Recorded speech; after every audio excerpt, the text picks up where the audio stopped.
Hi everyone, it's Mari here from Mari Clark Creations. Thank you so much for stopping by my channel today.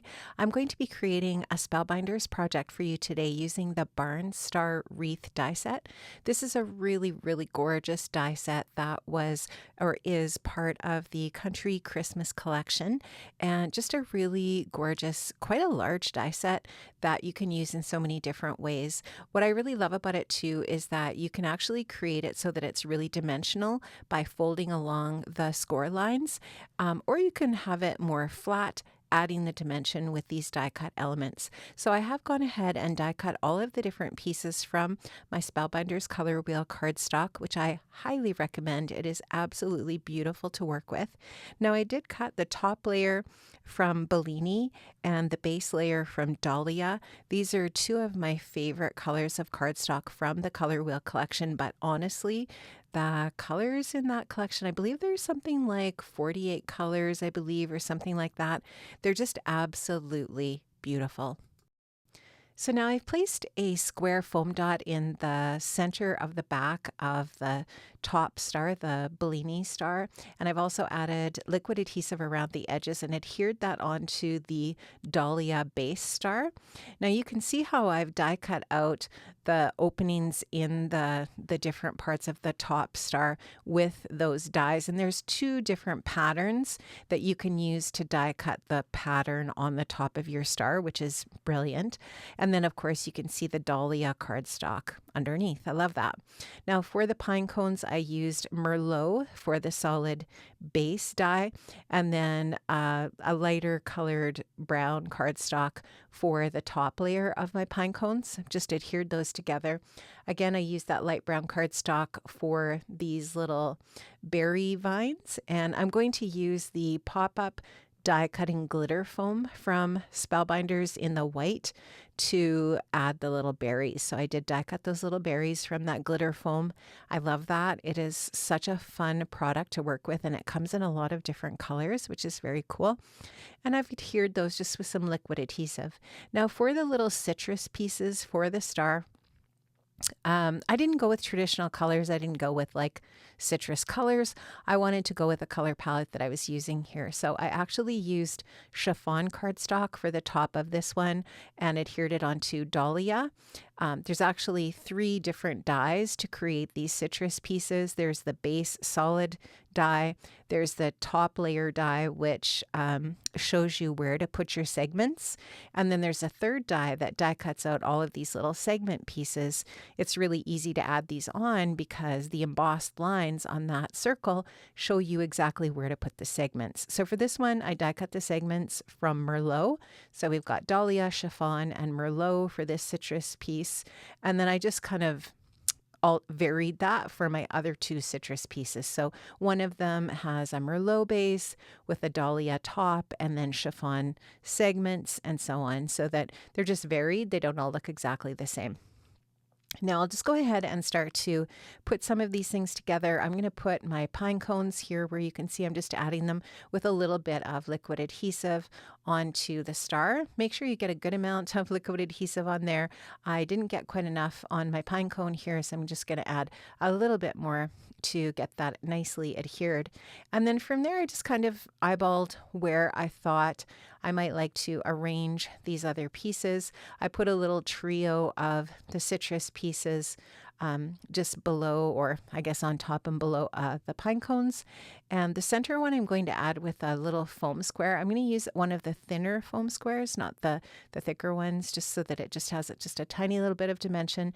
And then I'm going to adhere the other citrus pieces on either side of that, just with some liquid glue.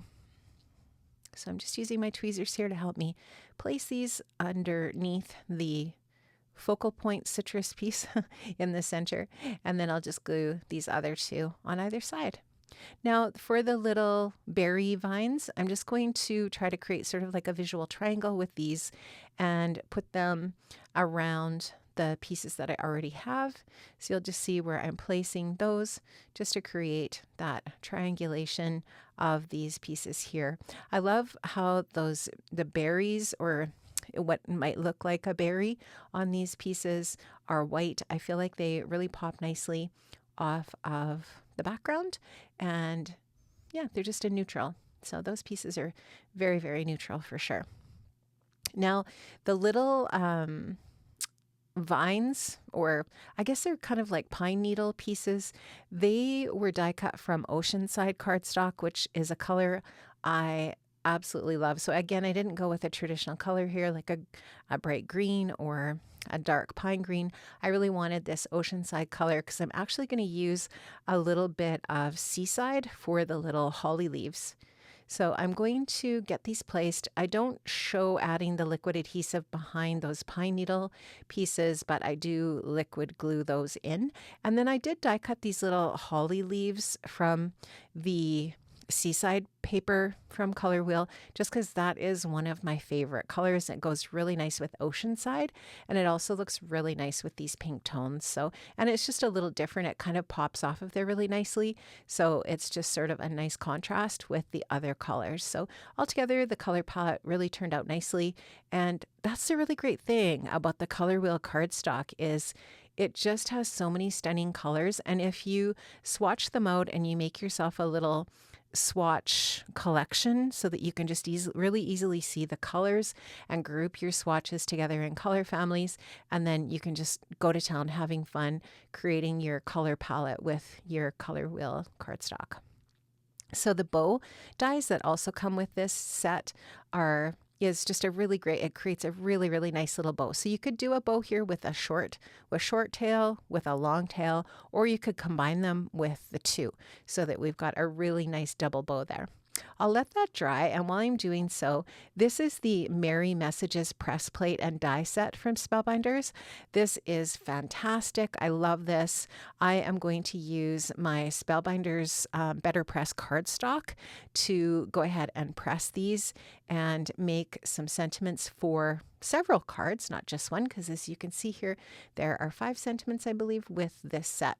So I'm going to use a black ink or just tap that onto the press plate. Then I'll add the paper over top on the top plate of the Better Press.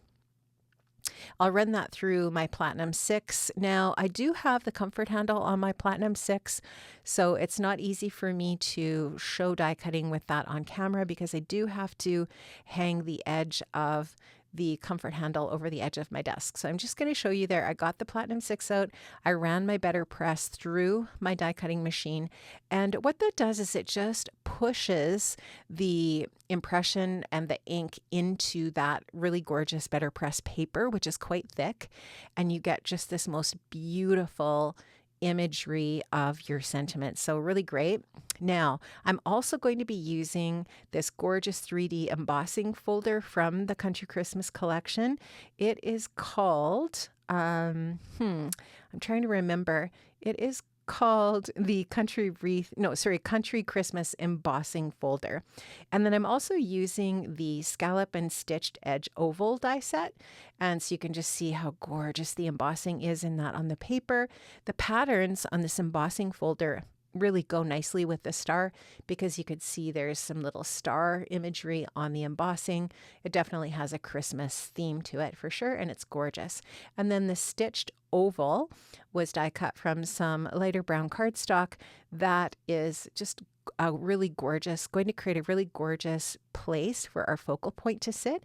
I added a little bit of foam tape onto the back, added that on to the embossed paper on my A2 size card base here.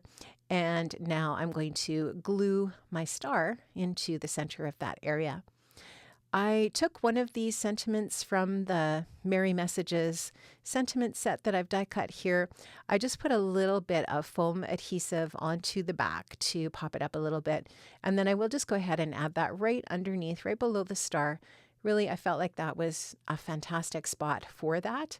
If you wanted to put it onto your white background, you could just put the oval and the star up a little bit higher on your card, but I really kind of wanted to center that. So I thought that this was a good spot for that sentiment.